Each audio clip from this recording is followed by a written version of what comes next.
ভাই দেখেন জাপান কি একটা যন্ত্র আবিষ্কার করেছে, যে যন্ত্র অনেক ঝুঁকিপূর্ণ কাজ সমাধান করে থাকে। এই যন্ত্রের সাহায্যে তার রেল লাইন, এমনকি বাড়িতে বাড়িতে অনেক কঠিন কাজ এই রোবটের দ্বারা করে থাকে। এই যন্ত্রটি এমনকি 6 তলা বিশিষ্ট, উপরেও মালামাল তোলা, এমনকি সে তার যে সরু তার, সে তারে নিয়ন্ত্রণ করে থাকে, যেটা মানুষের পক্ষে অনেক ঝুঁকিপূর্ণ কাজ এবং মানুষ করতে অসম্ভব। সেই কাজগুলো এই রোবটের মাধ্যমে করা হচ্ছে।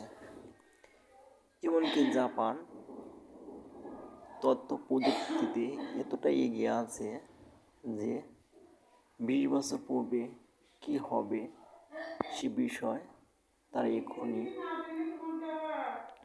যন্ত্রাংশ আবিষ্কার করে ফেলছে।